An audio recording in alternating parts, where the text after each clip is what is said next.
大家好，我是汤的。今天我告诉你如何钱回家。So let's get onto the video.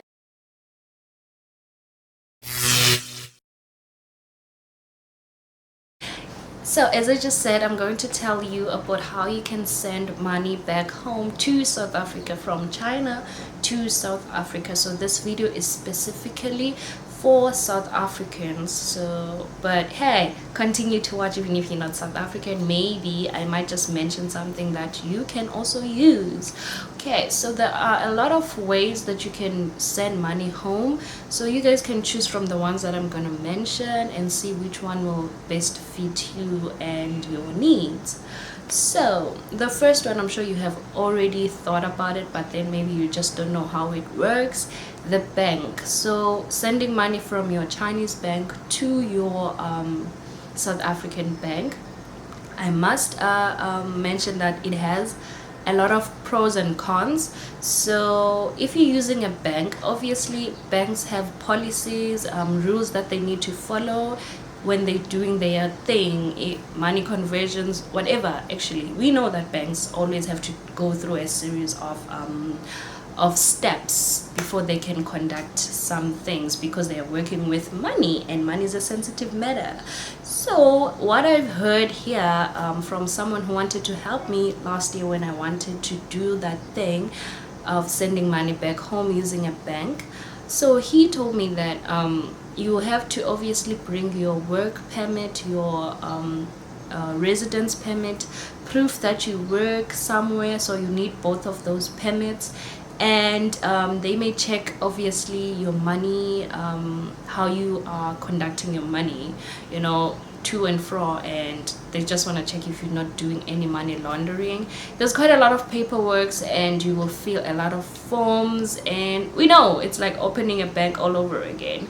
And then there are costs involved, so the costs are a bit tricky because I don't really know them, but take into consideration that your money will be converted three ways. So it's going to go from RMB, which is South Africa, which is Chinese currency, and then it's going to go to US dollars or whichever currency you're going to use as a middle currency, and then it's going to convert to South African rands. It can't go from Chinese currency to RSA rands, unfortunately. So it's going to go through those series of steps. So what's going to happen is that the Chinese bank is going to convert the money from their currencies to you can choose US dollars or pounds, or there's quite a list of currencies that you can choose that work hand in hand with South Africa. And then they're gonna call your bank in South Africa and be like, okay, good dude, we did our part, so you can take it from here. So that means they can take it from the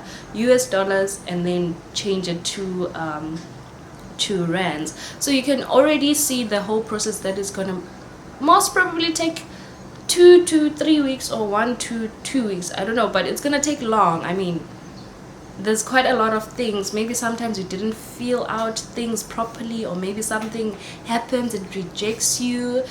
Hypothetically, let's say you do everything correctly the first day, and then the person has to capture everything that you are filling in the forms, and then send it through whatever things they have to go through, and then go to South Africa. South Africa also has to take in consideration their own policies and whatever, and the costs involved.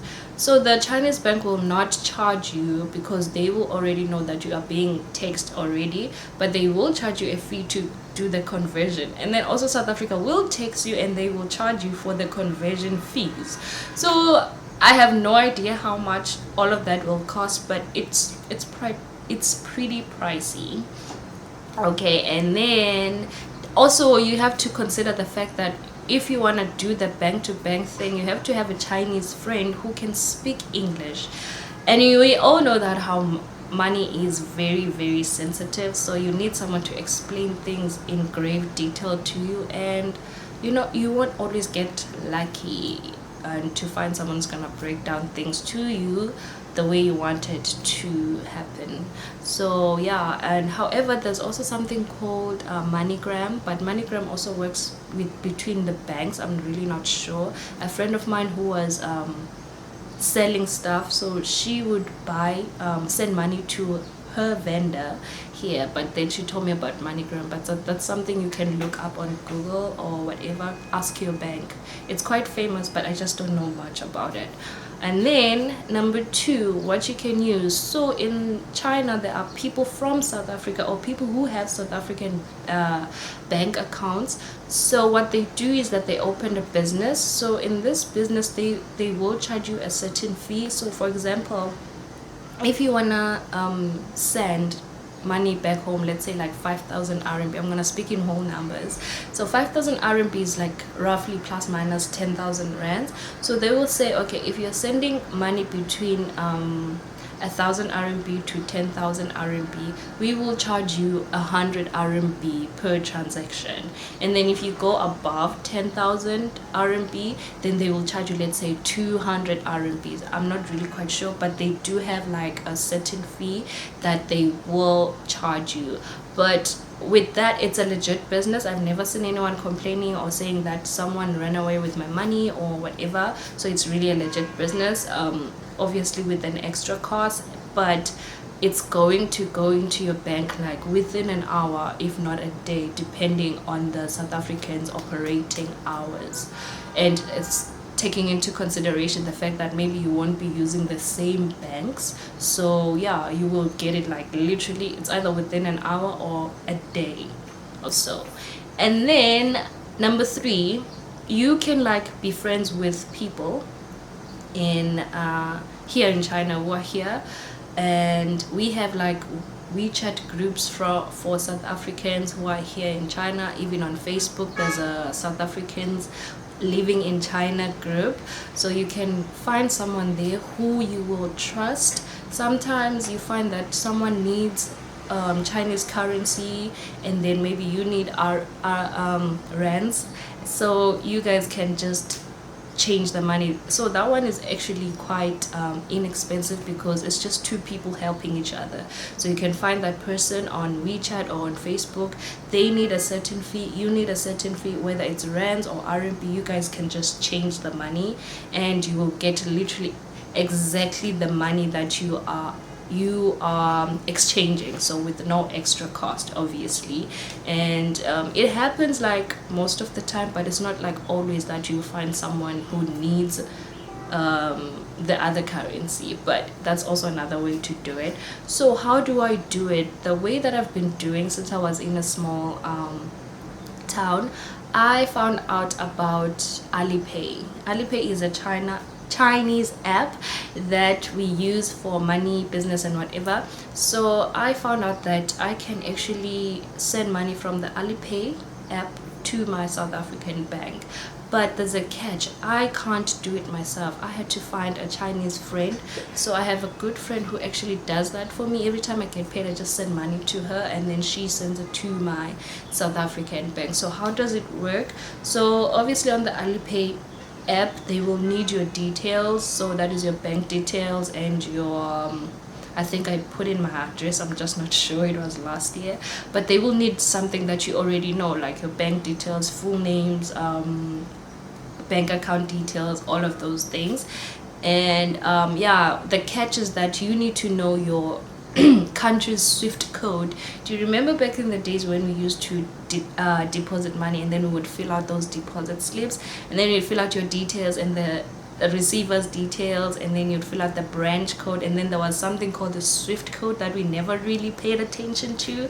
So now you need to recall that. You need to know your bank SWIFT code, because the bank SWIFT code are different. So your Absas, your FNBs, your Capitex, your Netbanks, they have different SWIFT codes, and in South Africa they have unique SWIFT codes. So this Netbank's South African SWIFT code is different from a Nigerian's or Zimbabwean or American SWIFT code. So you need to know your South African's bank SWIFT code. I hope I'm saying that right. So that was the only catch. So I went on my app and I found the Swift code. I also asked them on Facebook and they replied promptly, which was great. So yeah, so what happened after I sent money, or on Alipay there's a minimum and a maximum amount of money that you can send. So the minimum is like 100 US dollars, about 1,500 rands, so you can't send less than that, and then you can't send more than 1,000 100,000 rands per year.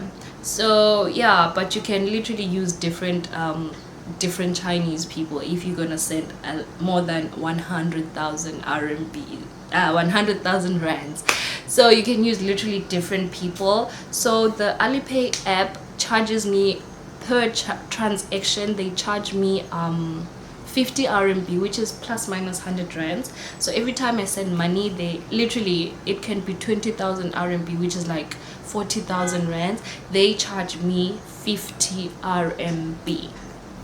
It's really not expensive, and comfort of my own home. I don't have to go to anyone or wait for anyone and go through trust issues and all that. I just, well, yeah, there are trust issues involved, but I trust her. She is my friend, so she sends it immediately, and then I have to just wait for 3 business working days, South African business working days, and then they will send me an email. However, the first time I did it with my net bank, I had to call. Actually, they called me because I got a hold of them on Facebook, and then they I gave them my Chinese number, so they called me, and I had to confirm, you know, when you want your money from the savings account, so all those questions they ask you: when last did you do a transaction, when last did you buy this, what is your address, please confirm your names, your ID number, all those things. I did that on the call, and that was just a one-time thing. And then now every time I send money through Alipay,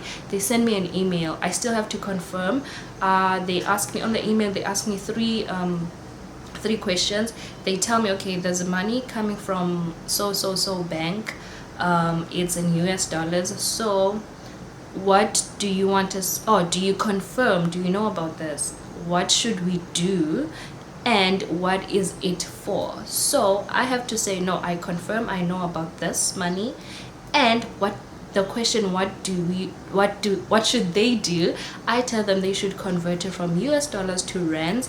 And then what is it for? Now you have to be very careful with the what is it for, because if you say something that, no, it's for my business, I want to buy clothes or whatever, something that is gonna benefit you, they're gonna text you like hell. So I always tell them that it's for tuition, it's for home loans, it's for car loans, anything, tax paying, whatever, but something that is not gonna benefit me, is gonna benefit the country. And then they don't tax my money.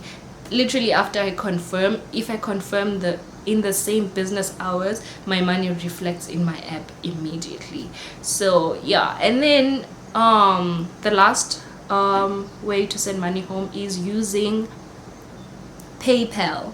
So traders, people who are trading or know of trading, or actually even if you're not trading but it's quite famous among traders, they know about PayPal. PayPal works hand in hand and with F&B. That's what I read. So you can also go on Google and just read on PayPal. But F&B users are very lucky, because even if they're not in South Africa right now, they can literally activate their PayPal money exchange type of thing, and they can create an account. Yeah, so it's that easy for them. I'm gonna check it out, because I do have a Chinese PayPal account, but I couldn't link my Capitec or Nedbank there. I think I need to go to them personally. It's quite a long process. I read about it, but the F&B users are very, very lucky, because you can just activate it from the app. So please do share information if you know of any other ways, or if you can just elaborate more on what I've mentioned and what you have used. But they are really quite you can send money home. And There's someone who asked me if they should like cancel their policies. No, what I would suggest is that okay, if you already have an offer to come work in China, so they already told you on the contract that maybe you're gonna get paid on the 15th every month. So what I would suggest is for you to move your debit orders to, it's either to the end of the month or to the 25th. Just leave enough room for you to actually be able to send money from China to to your South African bank. Don't close your banks or anything. Just move your debit orders. Leave enough room for you to be able to sort everything out. So I'd say 10 days is quite fair. If you're getting paid on the 15th, then like on the 25th, that's when your debit orders are gonna go out. So if you have things that you are paying, kids that you are supporting, do stop orders for all those things and then just put everything on one day, and then you just know. And another thing I want to advise you is that you should do this thing. You're gonna call your service provider and then tell them that you're gonna go to China, and then they should put you on data roaming. Yeah, I think it's data roaming, roaming. So that means you will still get messages from your SIM card, South African SIM card, even when you're here. You can still use your SIM card here, but obviously it's gonna be extra cost. I really don't know how that works, but a friend of mine is using it. I should have done it when I went home, but then I was like, well, I don't really need to. I don't have a lot happening, but now I wish I did. So do yourself a favor and put your SIM card on data room so that you can actually track your debit orders, because you will get the messages. Because from me, if someone sends me money through my South African, they have to tell me and send me proof, and then when they tell me, then I have to go to the app and then check. I don't get the notifications, which is quite daunting, really. So just do that for yourself. I really hope this video is very informative. I'm doing it in quite a rush. I'm really sorry, because I need to get my nails done, because I'm going on a trip in like 4 hours. I haven't even packed anything, but I know if I go on this trip, I'm gonna lose another week, and then you guys have been asking me. I know mine is very sensitive, so yeah. Any questions, please leave them on the comment section below. In the next video, I will literally answer everything that I skipped, but I really think it's quite informative. If you are still in South Africa, do yourself a favor, just go to the bank and just get the information that you need. If you need to open another bank, to operate things easier, because quite a lot of people who are here, they use Capitec. So I think Capitec will be very useful for you to have. You don't have to move everything to Capitec, but then you can just have it so that you can get your money, transfers and everything, because Capitec is user friendly, and yeah, it's quite easy to use for everyone, and famous, and quite quick and cheap. So just get yourself Capitec as well, and then you can come here and do your thing. Yeah, I wouldn't recommend Standard Bank, because 2 of my friends have been really struggling with Standard Bank, and yeah, but just go to your bank, get the details, tell them you're going, and just see what they can actually suggest. Who knows, maybe there's a better way that I don't know about, and then you can just come back and comment on the comment section below. Otherwise, I love you guys. Stay tuned for the vlogs this week, because as I just said, I'm going on a trip. So yeah, bye.